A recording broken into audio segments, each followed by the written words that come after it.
Hi, welcome back to my channel. இன்னைக்கு இந்த வீடியோல என்ன பார்க்க போறீங்கன்னா ஆலோவேரா ஜெல் அண்ட் நீம்ல கோல்ட் ப்ராசஸ் சோப் வந்து நான் செய்ய போகிறேன். அது எப்படி செய்யலாம் அப்படின்றத உங்களுக்கு இந்த வீடியோவில் நான் ஷேர் பண்ணுறேன். இது வந்து ரொம்ப நேச்சுரலான வே. இது நம்ம ஆயில்ஸ் வச்சு தான் நம்ம பண்ண போகிறோம். ஸோ அதனால் ரொம்ப யூஸ்ஃபுல்லாக இருக்கும் உங்களுக்கு. இந்த மாதிரி நிறைய யூஸ்ஃபுல்லான வீடியோஸ் என்னோடய சேனலில் அப்லோட் பண்ணியிருக்கேன். இது வரைக்கும் பார்த்துட்டு சப்ஸ்கிரைப் பண்ணாதவங்க ப்ளீஸ் சப்ஸ்கிரைப் பண்ணுங்கள். இப்போ பார்த்துட்ருக்கவங்க உங்களுக்கு இந்த வீடியோ ரொம்ப பிடிச்சிருந்ததுன்னா சப்ஸ்கிரைப் பண்ணுங்கள். அப்போ தான் எனக்கு ரொம்ப யூஸ்ஃபுல்லாக இருக்கும். மேலும் நான் சேனலில் அப்லோட் பண்ணுறதுக்கு எனக்கு ரொம்ப என்கரேஜிங்காக இருக்கும். எங்களோட அப்பார்ட்மெண்ட்டில் இந்த ஆலோவேரா இருந்தது. ஸோ அதை நான் யூஸ் பண்ணேன். இதை கட் பண்ணிவிட்டு நீங்கள் நல்லா வாஷ் பண்ணிவிடுங்க. வாஷ் பண்ணிட்ட பிறகு அது ஒரு 30 மினிட்ஸ் வந்து இந்த மாதிரி வாட்டரில் சோக் பண்ணிவிடுங்க. இப்போ நான் ஆல்ரெடி வாஷ் பண்ணிட்டேன். ஸோ அப்படியே நான் வந்து சோக் பண்ணியிருக்கேன் 30 மினிட்ஸ். அதுக்கப்புறம் நம்ம வந்து அதோட முள்ளெல்லாம் வந்து சைடில் கட் பண்ணிவிட்டு ஜெல்லை மட்டும் நம்ம எடுக்கலாம். ஸோ இப்போ நான் எப்படி அதை வந்து க்ளீன் பண்ணிவிட்டு அந்த ஜெல்லை மட்டும் எடுக்கிறேன் அப்படின்றத பாருங்கள்.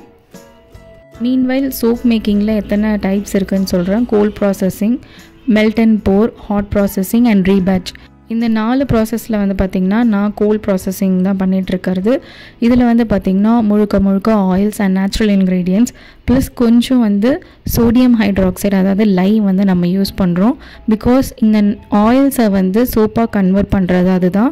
இப்போ கோல்ட் ப்ராசஸிங் சோப்போட அட்வான்டேஜ் உங்களுக்கு சொல்கிறேன். நிறைய சோப்ஸ் வந்து அவைலபிளாக இருக்குது மார்க்கெட்டில். பட் அதோட pH லெவல்லாம் என்னவா இருக்கும் அப்படின்னு நம்மளுக்கு தெரியாது.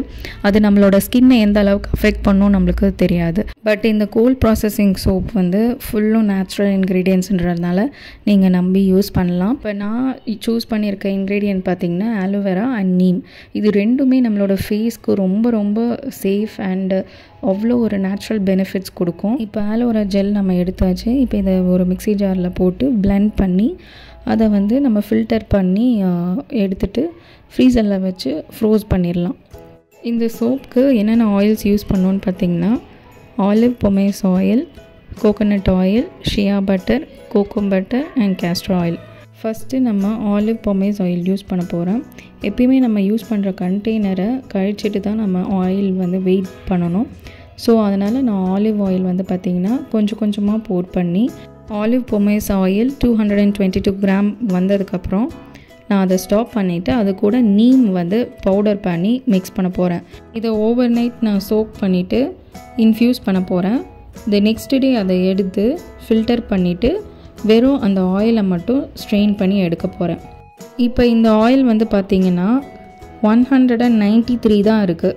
ஏன்னா நம்ம இன்ஃப்யூஸ் பண்ணி எடுத்ததில் இவ்வளோ தான் வந்தது. இப்போ பேலன்ஸ் ஒரு 30 கிராம் ஆலிவ் பொமேஸ் ஆயில் நமக்கு தேவைப்படுது. ஸோ அதை நான் ஆட் பண்ணிக்கிட்டேன். இப்போ நான் ரெஸ்ட் ஆஃப் த ஆயில்ஸும் நான் ஆட் பண்ண போகிறேன். நம்மளுக்கு இப்போது கோகோனட் ஆயில் எவ்வளோ தேவைப்படுதுன்னு பார்த்திங்கன்னா 168 கிராம். இந்த கோகோனட் ஆயில் பார்த்திங்கன்னா கோல்ட் ப்ரெஸ்ட் ஆயில், அதாவது மரச்செக்கு எண்ணெய் தான் நான் யூஸ் பண்ணியிருக்கேன்.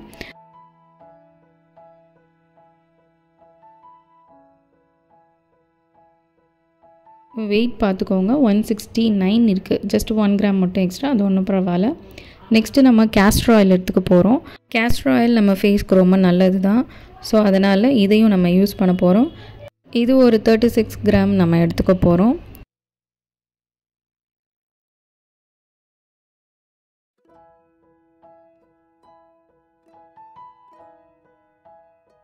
நெக்ஸ்ட்டு நம்ம ஃப்ரீஸ் பண்ண ஆலோவேரா ஜெல்லை வந்து வெளியே எடுத்து வச்சிடலாம்.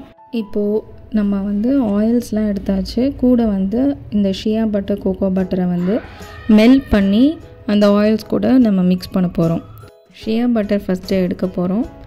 இது அக்யூரேட்டாக வந்து உங்களால் எடுக்க முடியாது. பிகாஸ் அது பட்டர் டைப்பில் இருக்கிறதுனால உங்களுக்கு ஒரு கிராம்ஸ் கணக்கு வந்து கொஞ்சம் இன்க்ரீஸ் ஆகும், இல்லைனா கம்மியாகும். ஸோ பிரச்சனை இல்லை. இப்போ வந்து நம்ம எவ்வளோ எடுக்கணும்னு பார்த்திங்கன்னா 84 கிராம்ஸ் ஷியா பட்டர் நம்ம எடுக்க போகிறோம். அளவெல்லாம் பார்த்திங்கன்னா ஒரு 800 கிராம் சோப் செய்கிறதுக்கான ஃபார்முலா. இதில் 600 கிராம் ஆயில்ஸ் ப்ளஸ் 200 கிராம்ஸ் வந்து பார்த்திங்கன்னா இந்த ஆலோவேரா ஜெல் அண்ட் லைம். இப்போ ஷியா பட்டர் 84 கிராம்ஸ் சொன்னோன்னு பார்த்தீங்களா, அதில் ஒரு 4 கிராம்ஸ் எக்ஸ்ட்ரா வந்திருக்கு, பரவாயில்ல. நெக்ஸ்ட்டு கோகோ பட்டர் 90 கிராம்ஸ் எடுத்துக்கணும். நெக்ஸ்ட்டு இதை நம்ம வந்து டபுள் பாயில் மெத்தடில் வந்து ஹீட் பண்ணணும். நான் ஆல்ரெடி இட்லி பாத்திரத்தில் தண்ணி ஊற்றி அதை கொஞ்சம் பாயில் பண்ண வச்சுருந்தேன். அதை ஆஃப் பண்ணிவிட்டு அதுக்கப்புறம் இந்த ஆயில்ஸை வந்து அதில் மெல்ட் பண்ணேன். நெக்ஸ்ட்டு வந்து பார்த்திங்கன்னா இந்த ஆலோவேரா ஜெல் ரொம்ப ஃப்ரோஸ் ஆகிருக்கும். அதை எடுத்து கரெக்டாக அளவு வந்து நம்ம எடுத்துக்கணும். ஸோ இப்போ பார்த்திங்கன்னா ஒரு 155 கிராம் ஆலோவேரா ஜெல் வந்து எடுத்துக்கலாம். அது கூட வந்து 90.8 கிராம் லை வந்து எடுத்துக்கணும். இப்போ நான் சொல்ல போகிறத மிஸ் பண்ணிடாதீங்க, வீடியோ ஸ்கிப் பண்ணிடாதீங்க. ரொம்ப ரொம்ப இம்பார்ட்டண்டான ஒரு விஷயம். இந்த லை நம்ம ராவாக ஹேண்டில் பண்ணும்போது ரொம்ப சேஃபாக வந்து ஹேண்டில் பண்ணணும். அதுக்கு கையில் க்ளவுஸஸ் அண்ட் ஐக்கு வந்து ஐ கிளாஸஸ் யூஸ் பண்ணியே ஆகணும். நான் வந்து நிறைய வாட்டி சோப் மேக்கிங் பண்ணியிருக்கேன். ஸோ அதனால் கையில் படாமல் நான் சேஃபாக யூஸ் பண்ணுறேன். பட் நீங்கள் கண்டிப்பாக க்ளவுஸஸ் அண்ட் ஐ கிளாஸஸ் கண்டிப்பாக யூஸ் பண்ணணும். இந்த லை வந்து நம்ம யூஸ் பண்ணிட்டதுக்கப்புறம் ஒரு சேஃபான பிளேஸில் வைங்க. சின்ன பசங்க கையிலையோ இல்லை பெட்ஸ் கிட்டேயோ இதை வைக்காதீங்க. இதை நம்ம சோப் மேக்கிங் ப்ராசஸில் யூஸ் பண்ணி அது சோப்பாக கன்வெர்ட் ஆன பிறகு ஒரு பிரச்சனையும் இருக்காது. அதே ராவாக ஹேண்டில் பண்ணும் போது தான் இந்த ப்ராப்ளம் இருக்குது.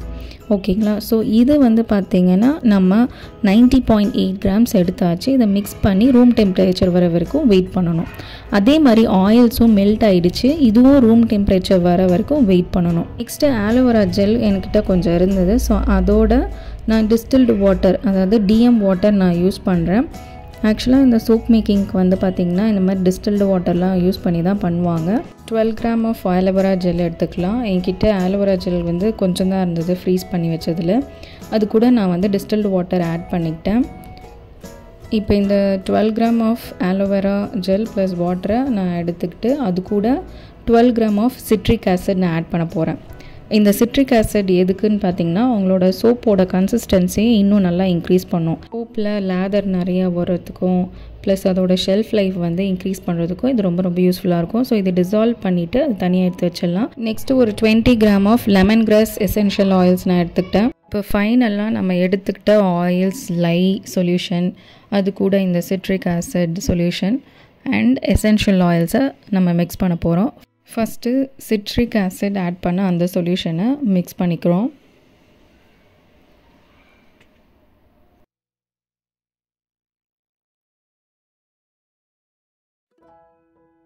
அடுத்து எசென்ஷியல் ஆயில்ஸ் நான் ஆட் பண்ண போகிறேன். இது நீங்கள் எந்த எசென்ஷியல் ஆயில்ஸ் வேணால் யூஸ் பண்ணலாம். இது ரொம்ப ரொம்ப நல்லது ஸ்கின்னுக்கு. நான் வந்து lemon grass essential oil use பண்ணியிருக்கேன். ஸோ இதோட வந்து பார்த்திங்கன்னா இந்த ஆலோவேரா லை சொல்யூஷன் இருக்குது இல்லைங்களா, அதை வந்து நம்ம ஃபில்டர் அவுட் பண்ணி எடுத்துக்கணும். பிகாஸ் சின்ன சின்ன பார்ட்டிகல்ஸ் கூட லை வந்து கரையாமல் இருக்கும். அதனால் நீங்கள் இதை வந்து ஃபில்டர் அவுட் பண்ணி அந்த சொல்யூஷன் எடுத்துக்கோங்க. இந்த ஆலோவேரா ஜெல்லோட மிக்ஸ் பண்ணதும் அது கலர் வந்து சேஞ்ச் ஆச்சு. இது மேபி அதோட நேச்சுரல் ரியாக்ஷனாக கூட இருக்கலாம். பட் இது வந்து நான் ஃப்ரோஸ் பண்ணி எடுத்ததுனால இதோட நேச்சுரல் பெனிஃபிட்ஸ் வந்து குறையாமல் அப்படியே உங்களுக்கு அந்த சோப்பில் கிடைக்கும். ஸோ இப்போ ஃபில்டர் அவுட் பண்ணி எடுத்தாச்சு. இப்போ நம்ம ஃபைனல் ஸ்டெப்க்கு போக போகிறோம். என்னென்னு பார்த்திங்கன்னா அந்த ஆயில்ஸோட இந்த லை சொல்யூஷனை வந்து கொஞ்சம் கொஞ்சமாக போர் பண்ணிவிட்டு மிக்ஸ் பண்ணிகிட்டே வரணும். ஃபஸ்ட்டு எடுத்த உடனே ஒரு சில ஆயில்ஸ்க்கு வந்து ட்ரேஸ் வந்து சீக்கிரமாக வராது. இப்போ நான் என்னென்ன ஆயில்ஸ் யூஸ் பண்ணியிருக்கேன், olive pomace oil, coconut oil, castor oil, shea butter, cocoa butter.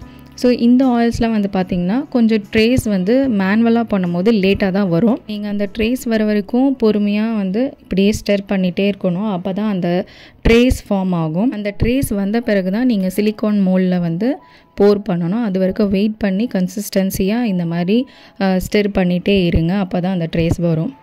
என்கிட்ட வந்து பிளெண்டர் இருந்தது. ஸோ அதனால் கொஞ்ச நேரம் கழித்து நான் வந்து பிளெண்டர் யூஸ் பண்ணி பார்த்தேன். டக்குன்னு வந்து ட்ரேஸ் ஃபார்ம் ஆகிடுச்சு. ஸோ இப்போ உங்களுக்கு நான் காட்டுறேன். ஃபஸ்ட்டு வந்து லிக்விட் ஃபார்மெட்டில் இருந்தது பார்த்தீங்களா, இப்போ வந்து ட்ரேஸ் நல்லா ஃபார்ம் ஆகிடுச்சு.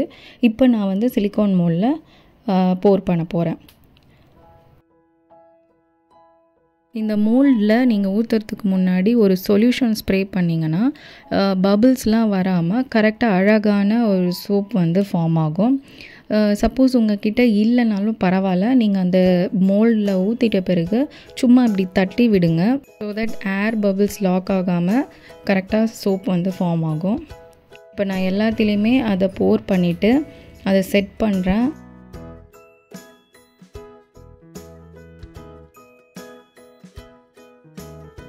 லெவல் பண்ணிகிட்ருக்கேன்.